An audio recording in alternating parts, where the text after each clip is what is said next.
What's up everyone, Mr. NoobTube Gamer. Today I'm going to be doing something a little bit different on the channel, something I have never done before. And you can tell by the title, it's going to be a tier list. Not just any tier list. I'm going to be ranking every single Call of Duty game into 6 tiers. I'm not going to bother explaining how the tiers work because you guys already know how it works. You guys have seen so many videos like this before. It's pretty self-explanatory. So let's just get this started. We have 17 Call of Duty games to go through today, beginning with Call of Duty 1, the very first Call of Duty game. I'm going to put COD 1 into the B tier. Call of Duty 1 is a game that I don't have that much experience with because I didn't play it in its prime, obviously, because in 2003 I was, like 5 years old? But I did play a lot of this game in 2009, 2010, when it was ported over to the Xbox 360 and PlayStation 3, which was around the time that I was playing a lot of Modern Warfare 2 and Black Ops 1. And COD 1 is very different from those games because you don't have kill streaks, you don't have any weapon customization, you can't even sprint in Call of Duty 1, and you have to collect health packs in order to regen health. You can't just automatically regenerate your health like every other COD game. So it was definitely a big adjustment. It didn't play anything like the newer COD games, but for its time in 2003, it was a pretty kick-ass game. The single-player campaign was very well put together for a game that was released back then. The writing wasn't Academy Award winning, it was no Saving Private Ryan, but it was pretty good for a video game, and it was very immersive. Between the story and the gameplay, it really felt like you were on the World War II battlefield. And then the multiplayer is just the icing on the cake. Playing against real players online in 2003 for a game like that was not very common. And whenever you did get a multiplayer addition to a game back then, it just felt tacked on, wasn't very fleshed out. But Call of Duty 1 had a multiplayer that people still play to this day, at least on PC. So that just tells you how good it was. So I got Call of Duty 1 in the B tier. Really solid game. I'm not going to have it in the A tier because, the certain games that I have in the A tier, and you'll see later on, those COD games were just on a completely different level and changed video games forever. Call of Duty 1 really didn't have that much of an impact, even though it was the first Call of Duty game ever, so in that way it was important. Still, in the grand scheme of things, it didn't carry as much weight and significance as the games that I'm gonna rank higher in the A tier and S tier. Same thing goes for Call of Duty 2. I'm also going to put COD 2 into the B tier. Yeah, COD 2 just pretty much built upon the foundation already laid out by Call of Duty 1. And I apologize for this gameplay, but unfortunately, the vanilla Call of Duty 2, nobody plays that game online anymore. People still play COD 1, but they don't play COD 2. So this is a bunch of modded shit that you see on your screen right now. You got kill streaks and sprint, shit that wasn't in the original game. So it's not reflective of what the game actually was back in 2005. But it was the only gameplay I was able to get, so hopefully you guys are okay with that. But at least I'm talking about the old games like Call of Duty 1, Call of Duty 2, because most of the other COD YouTubers out there, like all the COD tier lists you see, they just start with COD 4 and completely ignore the other games that came out before, which I find really annoying. And it's also very frustrating. COD 1 and 2 are really good games. They might not have all the bells and whistles of a modern Call of Duty game, but they're still a lot of fun. I have more fun playing Call of Duty 1 and 2 than some of the other Call of Duty games that we're going to be talking about later in the video. I'm not going to spoil anything yet, but I think you guys have some ideas as to which games are going to be ranked lower in the tier list, in the C, D, and F tier. If you're familiar with the content on my channel, you can probably already guess every single entry I'm going to put in this list. But as far as Call of Duty 2 is concerned, just like COD 1, very solid campaign, really fun multiplayer. COD 1 and 2 are both in the B tier, but if I had to choose which one I like better, I'd probably go with Call of Duty 1 just because I like the multiplayer maps a bit more. And with COD 2, I feel like Infinity Ward kind of played it a little bit safe. They saw how successful Call of Duty 1 was and didn't want to rock the boat too much, so the gameplay is relatively the same. All the weapons are pretty much the same. But COD 2 was the first game to introduce a health regeneration system, which I prefer immensely over the health packs. It was also a huge launch title for the Xbox 360 back in 2005, and was really the game that introduced the Call of Duty series to console players, which had a pretty big impact in the long run for the series. So overall, I'd say COD 2 is a B tier Call of Duty right next to COD 1. But with Call of Duty 3, I'm actually going to rank that game lower than the first two games into the C tier. Released back in 2006, Call of Duty 3 was the first mainline entry in the COD series developed by Treyarch, and with Call of Duty 3, the reason why I have that game ranked below the first two games and into the C tier is just because it was kind of underwhelming compared to the previous two entries. The way they handled single player was very interesting in that you had 4 separate campaigns that weren't connected to each other. You had your typical American and British campaign, then you also had a Canadian campaign, and the Polish campaign. I thought that was a pretty interesting take on single player, especially featuring soldiers and armies that are overlooked in World War II history. Nobody talks about Canadian soldiers giving their lives for any war, not just World War II. People just don't tend to think of Canadians as war heroes. It's always the Americans that get the spotlight, even though Canadians have been with us every single time. During every major conflict the Americans have been in. And it was also nice that they had a Polish campaign, because when you think about World War II, you think of the Germans invading Poland, right? But that's pretty much all you hear about Poland in your World War II textbook. Not how hard they fought and how much they sacrificed to fight back against the Nazis. So in that way, I can appreciate the Call of Duty 3 campaign. They did things a little bit differently than the first two games, but I still like the other ones a little bit more. And then with multiplayer, which is the most important thing about Call of Duty, I think COD 3's multiplayer was fine. It was nothing groundbreaking or fantastic. It was just alright. The large maps and vehicles were kind of cool and they were a nice novelty back then,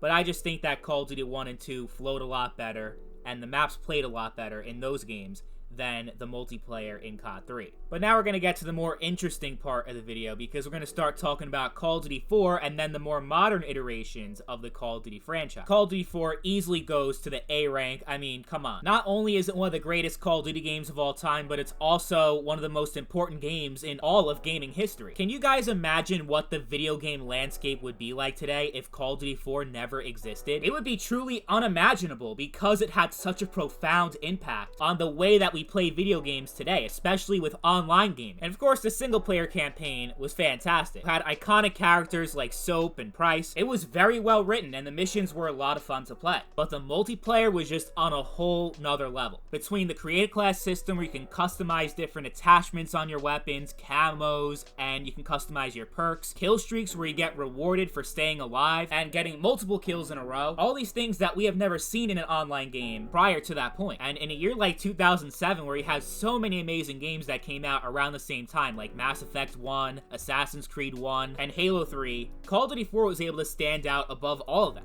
And this was really the game that put the Call of Duty series on the map and turned it into the giant that it is today. Even though the first three games were still very successful in their own right, they were nothing compared to Call of Duty 4 in terms of sales and overall relevance. This game was a game changer. So there's just no way that I can create a Call of Duty tier list and not have COD 4 very high up in the rankings. It deserves at least an A tier. I was gonna put it in the S tier, but the games I do have in the S tier, I just find so much more enjoyable and I think are much better games than even COD 4. And you'll find out what those games are soon enough. But COD 4 is pretty damn close. It would definitely be on a top 5 list if I created one. The next game in the Call of Duty series, Call of Duty World at War, is also pretty high up there too. I'm going to put that game in the A tier as well. The best way to categorize World at War is pretty much Call of Duty 4 with a World War II skin, since it does play very similar to Call of Duty 4. Between the gunplay and even the perk balancing is exactly the same in World at War, with the Juggernaut and stopping power perks, which was very annoying in Call of Duty 4, but you gave it a pass because it was the first game of its kind. But you think that Treyarch would kind of learn the lesson of having terrible balancing like that and kind of tweak it a little bit, but no, they just kept it exactly the same. So, by no means is World at War a perfect game, but it's pretty damn close in my opinion. I think the quality of the single-player campaign is pretty close to that of Call of Duty 4, and it had co-op, so you could play through the entire campaign with a buddy, which you couldn't do in COD 4. That added a shit ton of replay value to the single-player, and then the multiplayer was just fantastic. And I would say overall, the map design in World at War was a lot better than what we had in COD 4. I just think Treyarch overall does a much better job at designing maps than Infinity Ward does in the entire COD series. Some people may agree or disagree with that, but that's just how I feel. But what really pushes World at War very high up in the rankings for me has gotta be Zombies. It's the first game in the COD series to ever have a Zombies mode. If you got bored with the campaign and multiplayer, Zombies was a great thing to just kill some time with, and added even more value to a game that was already filled with so much amazing content. And it's just overall a really, really good game. Still one of the best that Treyarch has ever made. And then we got Modern Warfare 2. Another game that I'm going to put into the A tier. Oh my god, I have so many awesome memories with this game. It's the first COD game I've ever played, and the first M-rated game I was allowed to play when I was 11. What a broken fucking mess that this game was. Definitely one of the most unbalanced online games I have ever played. Between the Danger Close one-man army noob tubes, where everyone's using grenades more than they're actually shooting their fucking gun. That fucking commando perk, where you're able to knife people from like 30 feet away. Of course, I'm exaggerating a little bit, but Commando was pretty bad. And then don't get me started with the kill streaks. They were so overpowered. Between the Pavlo, Chopper Gunner, AC-130, it felt like streaks were raining down on you like every 5 seconds. You spawn, you die, you spawn and die, you spawn and die. And the noob tubes definitely didn't help with that. But all that being said, Modern Warfare 2 was and still is a shit ton of fun to play. Like, if you weren't around back then or you never played this game before, you really missed out on something really special. It could get very frustrating a lot of the time, especially when you just keep dying and it feels like there's nothing you can do about it. But when you're the one that's actually doing the punishing, it's the most fun you'll ever have in an online game. There's just so much shit going on at once. It's so chaotic. And I really never played a game that has evoked so many emotions out of me, where I'm frustrated but excited at the same time. It's such a weird thing to explain. If you never played it before, you don't really know what I'm talking about. But if you did, you definitely did. It was a once-in-a-lifetime experience that we'll never see ever again. And besides the multiplayer, the game also has one of the best single-player campaigns you'll ever play in a first-person shooter. And the PvE Spec Ops mode was also pretty well done. But Black Ops 1, I'm actually going to put higher than MW2 into the S tier. I think Black Ops 1 is probably the greatest first-person shooter I have ever played in my entire life. It's as close as you can get to a perfect video game. Not only did it have one of the most captivating and interesting single-player campaigns, it also had the best multiplayer and zombies the Call of Duty series has ever seen.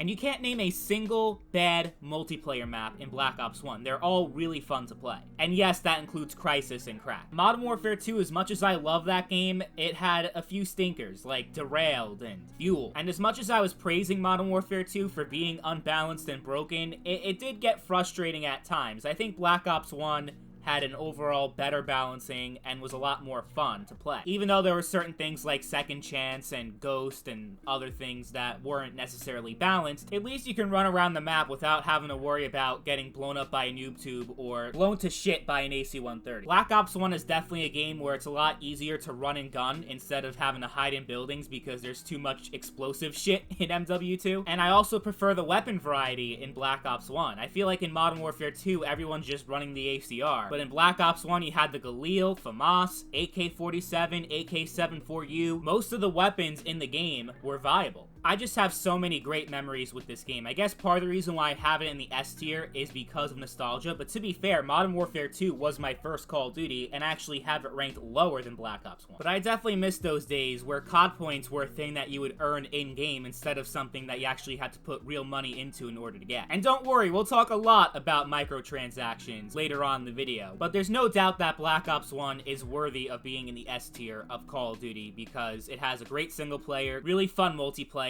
and an excellent zombies mode. Kino der Toten and Ascension are still the two greatest zombies maps ever made. So all in all, Black Ops 1 was a near perfect game. Could have been even better if it had decent netcode, but still a really amazing experience that will never be replicated. Moving on to the next game in the series, Call of Duty Modern Warfare 3. And this is where the video gets very interesting because this is going to be a very unpopular opinion, I feel. I know a lot of people love Modern Warfare 3 and think it's one of the greatest Call of Duty games ever made. But for my tier list, I'm actually going to put MW3 all the way down to the D tier. So like I said earlier, Modern Warfare 2 was the first Call of Duty game that I ever played, and I loved it. It's the game that made me fall in love with COD. And with Black Ops 1, I was completely blown away by that game too. So my 13-year-old self back in 2011 was really excited when I heard that Modern Warfare 3 was being developed, and as soon as it was announced, I pre-ordered that shit instantly. And I remember standing in a long-ass line at Kings Plaza Mall in Brooklyn, which is where the GameStop was that I pre-ordered the game. I was online for like 2 hours, but I was just so excited to finally get my hands on the game, I didn't mind standing on the long line. But when I finally got the game and went home and popped the disc into my 360, oh my god, I was so disappointed. And Modern Warfare 3 would end up being the first of many times the Call of Duty series has let me down. Really, the best way to describe Modern Warfare 3 is a less fun Modern Warfare 2. Same gameplay, same weapons, most of the same shit from MW2, except they took away Danger Close, they took away One Man Army, and they patched certain things that were supposed to be patched in MW2 but weren't. But that's really all Modern Warfare 3 is. It's the Modern Warfare 2 patch we never got, just repackaged as a standalone $60 game. Minimal effort was put into the development of this game, and it really shows. Single player wise, it's a great end to the Modern Warfare trilogy, and survival mode is definitely the best non-zombies co-op mode we've ever had. But multiplayer is where this game completely falls flat to me, and multiplayer multiplayer has always been the most important aspect of any Call of Duty game. So if the multiplayer fails, which I think Modern Warfare 3 did, then it deserves to be ranked very low. I would say it's like a high D tier. It's not like Modern Warfare 3 is a terrible game. It would probably be an amazing game if Modern Warfare 2 didn't exist. My opinion on MW3 would be so different if that were the case. If Modern Warfare 3 was Modern Warfare 2, and we didn't have a game that literally played exactly the fucking same 2 years before. But if you take any other sequel in Call of Duty history, compare Call of Duty 4 to Modern Warfare 2. The gameplay is vastly different between those two games, and they're just two completely different experiences. There's a reason to go back and play both. The same thing goes for Black Ops 2, which we'll be talking about very soon. That game did a lot to set itself apart from its predecessor, while Modern Warfare 3 just feels like a lazy copy-paste job. And sure, there are a few things they added in, like point streaks and the specialist and support streaks, but it really doesn't do enough to set itself apart from MW2, except it's less chaotic and less fun. I'm pretty sure I played more Modern Warfare 2 during Modern Warfare 3's life cycle than I actually played Modern Warfare 3. This game could have been so much more, but it really failed to live up to its name. And it won't be the last Modern Warfare game on this list to do that. Let's talk about Black Ops 2. I am actually going to put Black Ops 2 very high up in the S tier, right next to Black Ops 1. I do think that Black Ops 1 overall is a tiny bit better, but that actually has more to do with the zombies mode, which I think is way better in Black Ops 1 than Black Ops 2. Because in Black Ops 1, while there's one map in particular I don't like from zombies, which is Shangri-La, I hate a lot of maps in Black Ops 2 zombies, like Die Rise, Nuketown, and Transit. But as far as multiplayer goes, I actually think that Black Ops 2 might have a better multiplayer than the first one. And a big part of that definitely has to do with the introduction of score streaks, which is one of the biggest innovations we've seen in the Call of Duty series that makes the gameplay so much better, especially in objective game modes like Domination, where you get points towards your streak if you capture flags. So that definitely made objective modes more exciting to play and encouraged people to actually play the objective. Because before, with kill streaks, you only got rewarded if you actually killed people. There was high risk but no reward for pushing an objective. And I know Modern Warfare 3 had point streaks, which also encouraged objective play, but score streaks were just so much better. They were much more advanced, and there's a reason why we use score streaks and we don't really use point streaks, right? And unlike Modern Warfare 3, Black Ops 2 isn't just a cheap copy of the last game. It has completely different weapons than Black Ops 1, and it takes place further into the future. Unlike Modern Warfare 3, it's actually an original game. Black Ops 2 also saw the introduction of the Pick 10 system, which added a whole nother layer to class customization. And just like Black Ops 1, you have so many viable weapons in the game, not just one OP weapon that dominates the entire meta. This game actually has one of the best balancing in any Call of Duty game. Every map in the game, except for maybe Aftermath, is great. If I were to create a top 10 list of the best maps in Call of Duty history, it would be mostly Black Ops 1 and 2 maps. And I can't forget to give a little mention to the single-player campaign, which was a nice follow-up to the first game, and offered some interesting changes to the traditional COD single-player experience, where you can actually make choices that affect the outcome of the characters. Definitely one of the best COD campaigns. So yeah, Black Ops 2 is on the S tier along with Black Ops 1 because both Black Ops 1 and Black Ops 2 have the best multiplayer, best campaigns, and amazing zombies. But unfortunately, the next game in the COD series, Call of Duty Ghosts, isn't nearly as good as Black Ops 2, and it's gonna go down to the C tier. Now, I'm sure I probably triggered a lot of you by putting Call of Duty Ghosts above Modern Warfare 3, but I truly believe that COD Ghosts was a lot more enjoyable than Modern Warfare 3.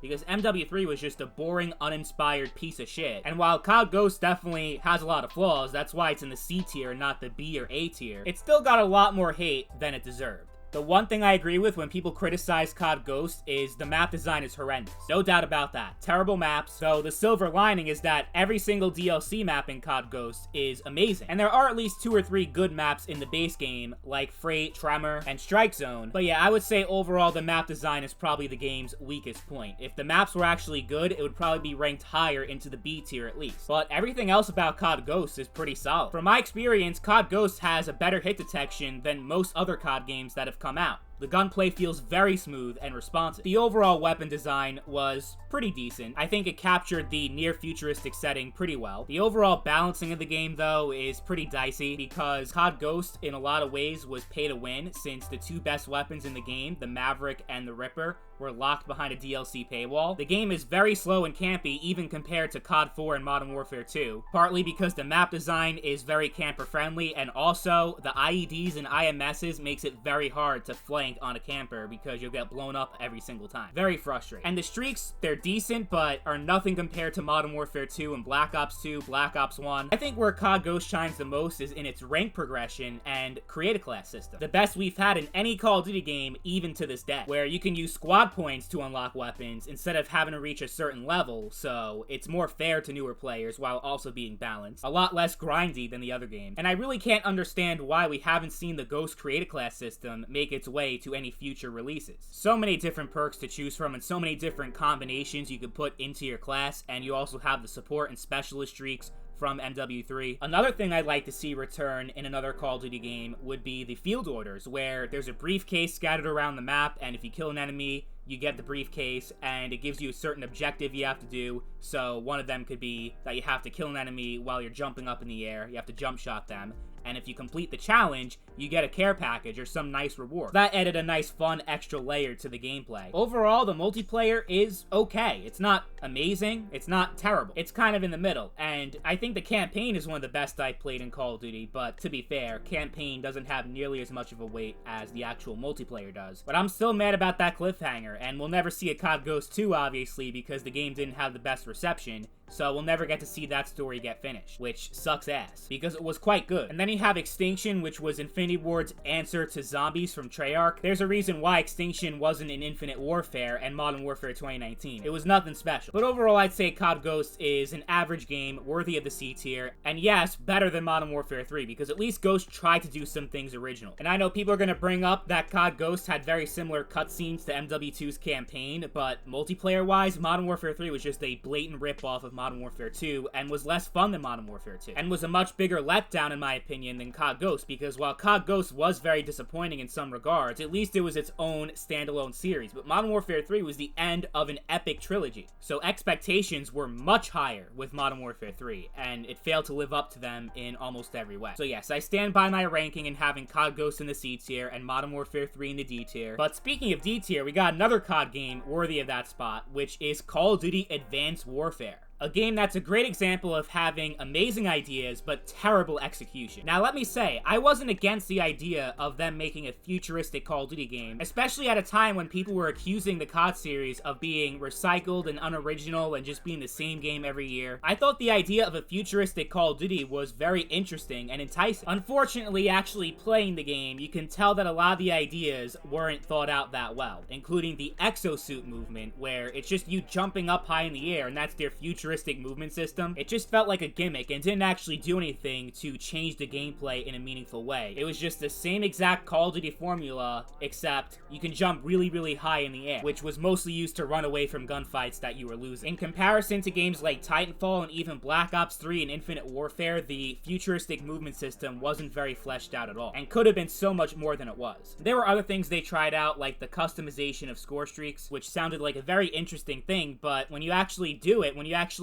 make your streaks more powerful and, you know, it costs more points to do that, it's not even worth it because it doesn't even make a difference. The streaks feel very weak compared to other Call of Duty games, even when fully upgraded. It was also the first Call of Duty game to have a strict skill-based matchmaking system and supply drops, the two worst things to ever happen to Call of Duty. Skill-based matchmaking punishes good players, rewards bad players, and doesn't prioritize connection, and you do notice that in Advanced Warfare even to this day. The connection is so bad because it's trying to match you up with people in your same skill level rather than ping, which is not good. And then the supply drops, so many weapons that you cannot actually unlock through regular progression. It's a lottery system. It's gambling. The best weapons in the game are locked behind the supply drops. And it was also the first game to introduce weapon variants, which just throws a complete monkey wrench into the balancing of the game because you have different variants of each weapon, which was a way to sell even more supply drops, and it was just bad. It was really bad. I wouldn't say the core gameplay is inherently bad like some other games I'll be talking about later on that will be in the the F tier. The gameplay is fine, it's just really disappointing in a lot of ways, and I felt like they should have taken more risks, especially with the futuristic setting. Like, a lot of the weapons don't even look all that futuristic. They look like regular guns. Like, I really feel like they should have done more with that sci-fi setting. It doesn't really feel very sci-fi. It just feels like regular Call of Duty, except you can jump up really high. I think the single-player campaign captures the futurism very well, and I think it was very well written. But that was really the only part of Advanced Warfare that truly shined. And I don't even want to talk about Exo Zombies. It's the worst zombies in Call of Duty history. And even Exo Survival wasn't half as fun as MW3 Survival. So I put Modern Warfare 3 and Advanced Warfare both into the D tier, but if I had to, like, actually rank it in order, I would say that MW3 is a little bit better, just because of Advanced Warfare having the SBMM and the supply drops and all that bullshit. I was really debating on putting Advanced Warfare into the F tier, but the two games I have in that tier are just so much worse that they have to be in a separate tier category. And we'll talk about those two games in due time. I'm sure some of you guys already know what those two games are, but Black Ops 3 is not one of them. I'm gonna put Black Ops 3 into the B tier. Overall, a pretty solid game. It has pretty much everything that I love in a Treyarch game. Great map design, fast-paced gunplay, and the streaks are a lot of fun. I also think that Black Ops 3 does a much better job than Advanced Warfare at capturing the futuristic sci-fi setting of their game. Compared to Advanced Warfare's exosuits, Black Ops 3's thrust jumping and wall running is a lot better than what we got in Advanced Warfare, by far. And I didn't even mind the specialists. I know a lot of people complained about the specialist system in Black Ops 3, thinks it was overpowered and noob-friendly, but I thought it was okay, and I don't think it was that badly balanced. Black Ops 3 also has one of the best zombies modes I have ever played in any Call of Duty game. Okay, so I'm saying all these positive things about Black Ops 3, yet it's in the B tier and not in the A or S tier. I'm sure a lot of you are wondering why that is. Well, despite all the things that Treyarch did right with Black Ops 3, it's still far from being a perfect game, in my opinion. And that's for a few reasons. One big reason is that despite it being called Black Ops 3, it feels very detached from the rest of the Black Ops series, so not only should I judge it as a Call of Duty game, but also as a Black Ops game. And as a Black Ops game, it really doesn't feel like one. Even though a lot of the gameplay mechanics remain intact from the previous games, like Black Ops 2 Score Streak and Pick 10 system, I think the far futuristic setting and gameplay kind of detaches it from the rest of the series and makes it feel more like a spin-off than an actual sequel, especially with the single-player campaign, where the story has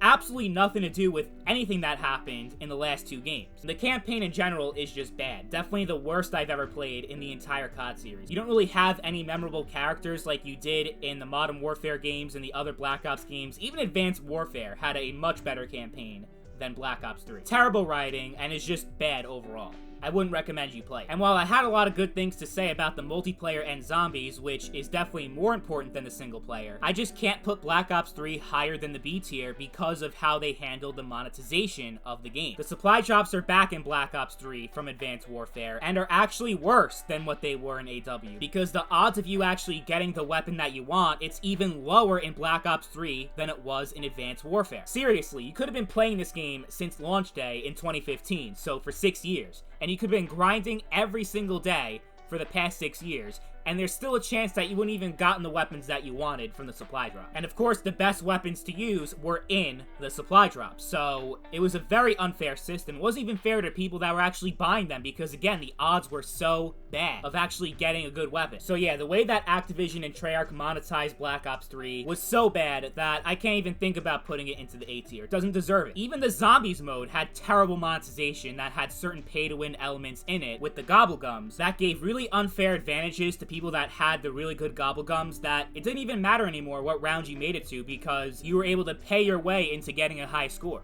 So, as much as I love Black Ops 3's gameplay and think it's a really good game overall, the monetization was so evil and unfair that I couldn't put it above a B. And then we have Infinite Warfare, which is one of the most hated games in Call of Duty history, but I'm not going to put it in the F tier. I'm not even going to put it in the D tier. I'm actually going to place Infinite Warfare right next to Black Ops 3 in the B tier. And I know what some of you are thinking. What the fuck is wrong with you? How can you put Infinite Warfare on the same level as Black Ops 3? How can you put a game like that in the B tier? It's the worst COD game ever, but it really isn't. Infinite Warfare is actually a pretty good game that gets hated on for no real good reason. I understand why there was the hate, don't get me wrong, because at that point we were getting 3 futuristic Call of Duty games in a row, no boots on the ground, all jetpacks, so I understand the fatigue that people had with futuristic games. And Infinite Warfare was often regarded by many in the community as a poor man's Black Ops 3, since Infinite Warfare took the entire movement system from Black Ops 3 and put it into their game. But unlike Modern Warfare 3, Infinite Warfare isn't just a simple copy and paste. Even though they took inspiration from certain things in Black Ops 3, like the specialist system, they were all completely different specialists. Same thing goes for the weapons. Infinite Warfare has completely original weapons that were not in Black Ops 3. And I actually prefer the weapon design in Infinite Warfare because it feels more sci-fi and futuristic than what they were doing with Black Ops 3. Also, Infinite Warfare definitely has a better weapon balancing overall than Black Ops 3 did, especially in the way that they handled microtransactions and supply drops, which are also in Infinite Warfare, but you can actually grind to unlock certain weapons that you want through in-game currency, which you could not do in Black Ops 3. It was all RNG bullshit.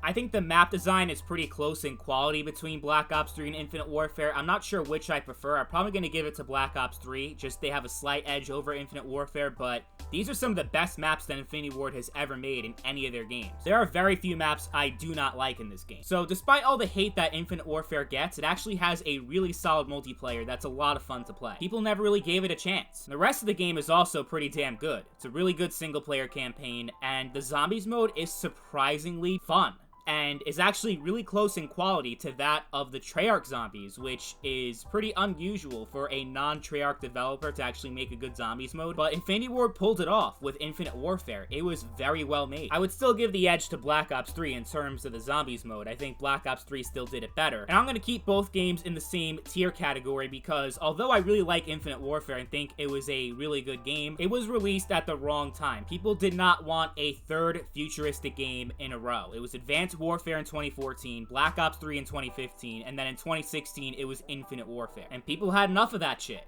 including myself. I was not a big fan of Infinite Warfare during its prime. I didn't even give it a real chance until like a year or two after it came out. And I'm glad that I did, but the point is that in 2016, the time for the COD series to go back to boots on the ground was long overdue, and MWR wasn't enough for that. But overall, Infinite Warfare is a solid B game. Pretty well balanced, a blast to play, and has the best hit detection in all of COD history. But let's move on to the next game in the series, Call of Duty World War II. A lot of you are not gonna like this, but I'm gonna put World War II into the A tier, right next to COD 4, World at War, and Modern Warfare 2. But let me be clear, I'm talking about the version of World War II after the big update, not World War II during its first 6 months, because if we're talking about World War II before the big Division update in April 2018, then World War II would be in the D tier. But they've improved the game so much over time and fixed all the major problems that the game had that, yeah, I would say it's on the same level as some of the all-time great Call of Duty games. It's easily the most fun I've had in any Call of Duty game since Black Ops 2. There's just not much you can say that's bad about World War II. The gunplay's tight, the weapons feel great, pretty good maps, even the ones that people like to bitch and complain about, like Carrington and USS Texas. Even Gustav Cannon isn't that bad, and I'm someone that hates snipers, but if you actually learn the map and learn to navigate it, then you can do well. It's definitely not the best balanced Call of Duty game, especially with the flaming shotguns, and the sniper rifles are lethal as fuck in this game, and they can be really annoying. But the game is just so much fun, especially if you're able to play a match of the throwback mosh pit where they have all the old perks from the older games, like Danger Close and Juggernaut, and all that fucked up shit, and the streaks stack on each other. That's the mode I'm playing on in this gameplay, and it pretty much speaks for itself in how fucking crazy it is. The regular game modes are definitely a lot more balanced, and I wouldn't be able to do half the shit that I'm doing in this gameplay if I was playing regular TDM. But honestly, the game mode where it's an unbalanced mess is the most fun I've had in World War II, and the most fun I've had in any Call of Duty, including Black Ops 2, Black Ops 1, and Modern Warfare 2, which are games that I'd probably rank higher overall than World War II. I still had more fun in World War II than any of those games, because of the throwback mosh pit, that people sadly don't play anymore. The game is still a lot of fun with the regular multiplayer, though. That's worth pointing out. I don't just love the game because of throwback. But I don't have it in the S tier because as great as the multiplayer is, the rest of the game is kind of where it falls flat a little bit. Pretty generic single player campaign that isn't very memorable, and the zombies mode, it's not that good. I'll just say that. Not quite as bad as Exo Zombies, but definitely one of the worst the series has ever seen. So that's gotta knock it down a little bit in the ranking. And the other thing is that the games I have in the S tier, like Black Ops 1 and Black Ops 2, they were great from the beginning. World War II, it took halfway through its life cycle before it was actually a good game. So that plays a factor as well. But overall, I think it was a really good Call of Duty game. Once it actually got an overhaul, the Division system was actually really good and added a nice extra flavor to the Call of Duty formula. The microtransactions weren't that bad either. They're very similar to Infinite Warfare in that you can unlock it through regular progression, but it was a bit grindy. But at least it was doable, unlike Black Ops 3, which I'm still talking about because I'm still pissed off at what they did with that game. And I'll be talking about Black Ops 3 at least one more time in this video when I get to Black Ops 4 very soon. But World War II is just, it's the game that we needed at that time. After 4 long years of waiting, we finally got a game that was boots on the ground, and it was the Call of Duty series going back to its roots. It was great. I know that a main point of criticism against World War II is that it's too repetitive, it's too similar to the other games, and that World War II has kind of been there, done that. But I actually found it refreshing that we got a Call of Duty game on the 8th generation consoles that played similar to the old ones from the OG days. It was fucking awesome. You know another game that was awesome? Call of Duty Black Ops 4, which I'm also putting into the A tier. Because fuck you, Black Ops 4 was actually a really good game, just like World War II.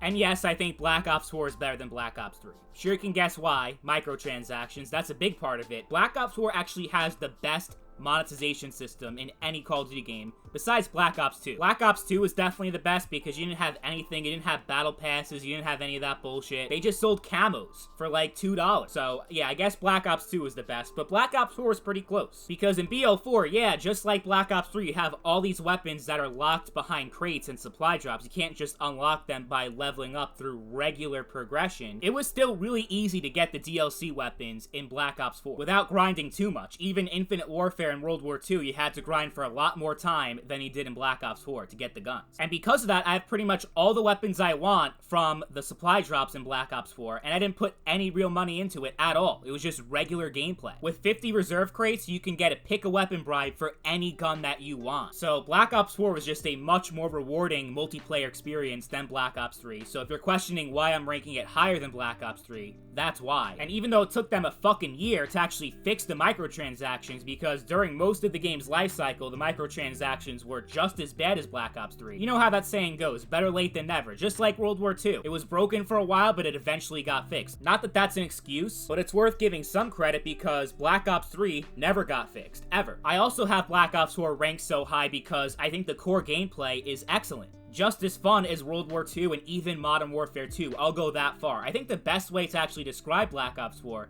is that in a lot of ways, it's Treyarch's Modern Warfare 2, in the sense that the game is pretty broken, very unbalanced with the specialists, but at the end of the day, is a shit ton of fun to play, especially if you're the one that's abusing the specialist system to get the high streaks like the Sniper's Nest and the Strike Team. It's just so much fucking fun, like World War II and the Ball Turret and the Paratroopers. I love games that have fun streaks and don't take themselves way too seriously, like some other games in the series that we'll actually be talking about very soon. You already know what those two games are since they're the only ones left, but we'll get there very shortly, don't worry. But yeah, I think just like World War II and Modern Warfare 2, Black Ops 4 is fun because it's broken. I know people really hated the specialists and said that it was so unfair and it was so broken, but if you think about it, it's really no worse than the Danger Close noob tubes in Modern Warfare 2 and the death streaks in MW2. Remember death streaks? Oh my fucking god, those were really obnoxious. At least with Black Ops 4, you spend most of your time actually shooting a gun instead of Modern Warfare 2 where it's just a grenade launcher. Between the weapon variety and having so many different viable guns in the game, and even the things that people bitched and complained about, like the manual healing and the 150 health, I think that made the gunplay a lot more interesting than the previous Call of Duty games. The very slow time to kill made for some really intense gunfights that you've never had in any other COD game before. The only thing I can really complain about Black Ops 4's multiplayer is that the maps are not the best. But if we're gonna be honest and take the nostalgia goggles off, they're no worse than Modern Warfare 2 or even Call of Duty 4. There were a lot of bad maps in those games, but yet they're still considered to be among the best games in Call of Duty history. But yeah, as far as map design goes, Black Ops 4 is definitely not Treyarch's best work. There are some pretty fun maps like Hacienda, but most of the fun maps in the game are actually ripped from older games, which is part of a new trend in the Call of Duty series, where they just recycle old maps instead of focusing on creating new ones. And ironically, the worst maps in the game are the ones that you have to pay extra money for in the Black Ops Pass, which I don't understand how that happened. Fucking Madagascar, Casino, Ugh, the terrible maps. So it's like the opposite of COD Ghost in that way, where the only good maps in COD Ghost are DLC maps, but in Black Ops 4, they're actually the bad maps. Go figure. And I'll even argue that Black Ops 4 not having a single-player campaign was actually a good thing. Look, you guys know I'm not a big fan of Battle Royale, but the truth is, Battle Royale has a lot more replay value and a lot more value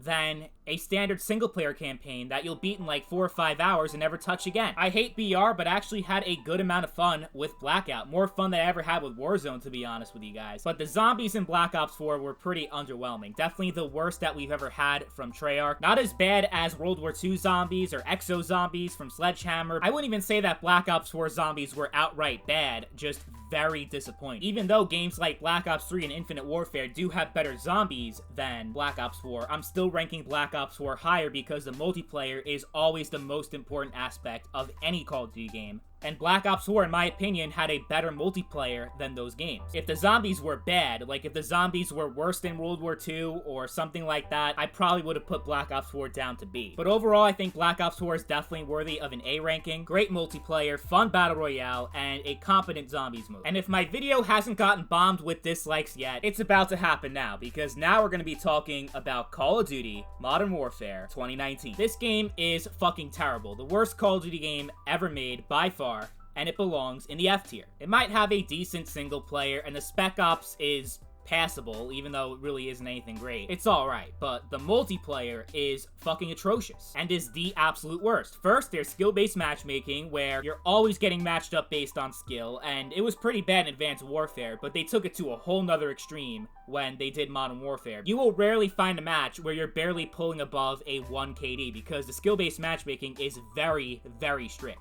Almost every single match feels exactly the same. You feel like you're in a $10 million esports tournament final. Super fucking sweaty. You also get a worse internet connection because they match you based on skill and not on ping anymore. But the worst of it all is that Call of Duty is no longer casual and fun with this skill-based matchmaking. But never mind casual Call of Duty, this game plays nothing like Call of Duty at all. You can tell Infinity Ward took a lot more inspiration from Battlefield and Rainbow Six Siege than the previous Modern Warfare games that came out back in the day, even though this game's supposed to be Modern Warfare. And don't get me wrong, there are a few decent things about the game, like it looks gorgeous, and the sound design is probably the best we ever had in any video game, really. It's really good. And I absolutely love the Gunsmith, which allows you even more customization options with your weapons. You can convert assault rifles into sniper rifles or SMGs, and you can just do all these different combinations with attachments. It's a really good feature. But the core gameplay is just bad. It's not Call of Duty. And I know people can be like, well, it's the Call of Duty series evolving and changing, and this is a great thing for Call of Duty. No, fuck off with that shit. I'm doing a Call of Duty tier list, and I'm judging the game based on its name, which is Call of Duty. And Modern Warfare, even though it has kill streaks and certain things that the other games had, it's just not Call of Duty. It's something else entirely. It's like if Battlefield 2042 was a hero shooter that played more like Overwatch than the other Battlefield games. It's the same exact thing. It's like, no, if I want to play Battlefield or if I want to play Siege, then I'll play those games. I'm not going to play some fucking cheap knockoff. I play Call of Duty for Call of Duty. Is that so unreasonable? You can take your tactical realism and shove it straight up your ass, Infinity Ward. Okay, but besides the fact that this game just isn't Call of Duty, it's still a bad video game. Modern Warfare is just so slow and campy and punishes you for actually trying to rush and move around the map and actually play aggressively. The maps are definitely the worst I've ever seen in any AAA online FPS before. Like, if I had to make a list of the top 10 worst maps in Call of Duty history, Modern Warfare might have like 6 or 7 of those maps. Not even a joke. You got Euphrates Bridge, Piccadilly, Azir Cave, Anaya Palace, St. Petrograd. These are fucking awful maps. I don't know what the hell Infinity Ward was thinking in designing them. Well, it was obviously to make it a lot easier for noobs to just hide in a building and not have to come out, and then you add the doors and it's even better. You try to open the door, there's a claymore right in the door. You also got the really loud footsteps so that you can't really get a flank on the person camping because they know you're coming. No real mini-map so that you can't even see where the enemies are, and even if you could, there's a fucking ghost perk that allows you to hide your position even if the UAV is on. And they deliberately took away a key feature of the ghost perk in previous games like Black Ops 2 and Black Ops 3, where you have ghost, where you're hidden from the UAV, but in order for it to work, you actually have to move. But in Modern Warfare, you can just camp with ghost to your heart's content, and they can't fucking see you on the map no matter what, even if the game actually had a real mini-map. But it doesn't matter anyway. The way these maps are designed and how big they are and all these different lines of sights, you're not not gonna be able to rush and get a flank anyway. You'll just get shot from 10 different directions. And with the weapon mounting, you get free head glitches no matter where you are in the map. It's just a game made and designed for campers and bad players, and I hate it so fucking much. This game was the absolute low point in the COD series. It's hard to get any worse than this. You know it's bad when even the remake maps play like absolute dog shit. Shipment, Crash, Backlot, these were maps that were awesome in Call of Duty 4, but they play fucking terribly. And that's mostly because of the bad gameplay overall. It's the worst gameplay in COD history. And Modern Warfare also has the worst spawns in online multiplayer history, where you're spawning right in front of fucking people and getting shot instantly. It's just a really bad game. There's nothing left to say. Worst COD of all time. And now finally, we've made it up to the last game in the Call of Duty series, the most recent game, Call of Duty Black Ops Cold War. I'm putting Cold War right next to Modern Warfare in the F tier. Cold War is the second worst COD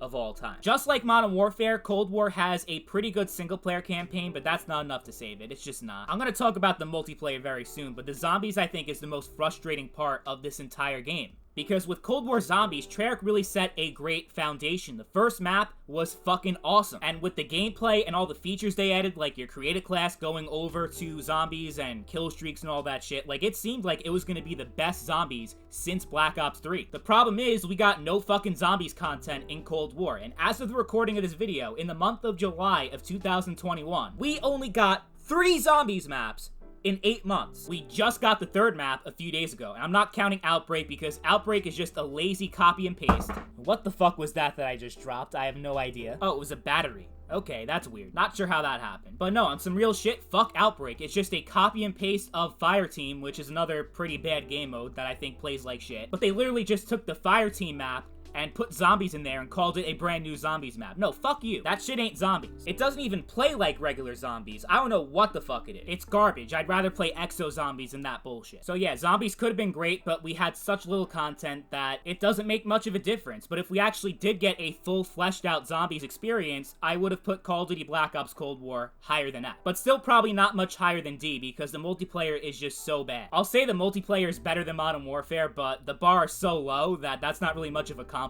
It's like being the least stinkiest pile of shit. It doesn't say much, but I do think that Cold War definitely has better gameplay and better gunplay than Modern Warfare, which I know people are not gonna like. They're gonna completely disagree with me, but in the context of Call of Duty, it's a true Call of Duty experience at its core. And the game actually has some pretty good maps, unlike Modern Warfare, where there are only like 1 or 2 of them that are half decent. Cold War actually has some pretty good maps that play very well, like Diesel and Yamantau, the maps that they've added over time. They're not bad at all. I do think it's weird that you have a game that's supposed to take place in the 1980s and they're remaking maps like Express that are clearly futuristic with the bullet trains and all that, but whatever. Overall, the maps are not really the problem with this game. The problem, it's 2 big things that just ruin the entire experience for me. One of them is the same skill-based matchmaking that I complained about in Modern Warfare. It's back in Cold War and back with a vengeance. I think I'd rather have the supply drops from Black Ops 3 come back than deal with skill-based matchmaking ever again. It's that bad. Call of Duty's supposed to be laid back and casual, but with Cold War and Modern Warfare, they took that away and also took away the fun. It's not fun sweating your ass off every 5 seconds. I mean, there's some people that like that, but then you should have a fucking ranked playlist. The thing is, they have ranked, but they still put this fucking terrible skill-based matchmaking in the public lobbies. I don't get it. And it's awful. Fucking awful. Definitely the worst thing to ever happen to Call of Duty was skill-based matchmaking, by far. And then you add in the terrible score streak system where streaks don't fucking matter anymore. The game just isn't worth playing at all. Because part of the magic of Call of Duty, part of the excitement was staying alive and not dying and getting that kill streak as a reward at the end of it. That has always been the heart of the Call of Duty experience. But in Cold War, you can't even have that because they have this fucked up system where they pretty much give free streaks to everybody no matter how good or bad you're playing. You could have a negative KD and you're guaranteed to get a UAV every single game. So kills and deaths don't even matter anymore in Call of Duty. You'll keep getting your streaks no matter what. There's just no reward for actually being good at this game. Between the SBMM and the streaks, why even bother trying? And I know that might seem like a small thing, and to bring it all the way down to F because of 2 things, it seems very extreme, but they are 2 very important things that have an overwhelmingly negative effect on the gameplay gameplay and makes the game unplayable. At least for someone like me that's half decent at Call of Duty and half decent at video games. But I'm sure if you're one of those people that was playing Call of Duty back in the day, games like Black Ops 2, and you couldn't get higher than a .5 KD, then I'm sure you love skill-based matchmaking and you love free streaks, since bad players like you need those crutches in order to be successful. But if they just decided not to fuck with the streak system and leave it the way it was perfectly fine in Black Ops 2 and every other Call of Duty game before. If they just left that alone, knocked it off with that obnoxious skill-based matchmaking, and actually gave us zombies maps, Cold War probably would be in the B tier. Because like I said, the core gameplay is fine, and the maps aren't horrendous like in Modern Warfare. Maybe there's an off chance that a few months from now, all these issues will be rectified and Cold War will be so much better. As of now, I can't give it higher than an F. I just can't. But that's my tier list of all 17 of the mainline Call of Duty games. I'm sure a lot of you are going to disagree with my rankings, but that's fine. We're all allowed to have different opinions, right? Well, at least that's how it should be. Well, maybe not so much these days, but that's beyond the scope of this channel. I'm not even gonna go there. That's about it for me. Hope you guys enjoyed the video. I know it's a bit longer than my usual upload, but I thought it was a cool idea. Even though it's been done by so many channels before, I'm sure they didn't have a ranking quite like this one. Well, take care, guys. Thank you all for watching, and I'll catch you guys later. Peace.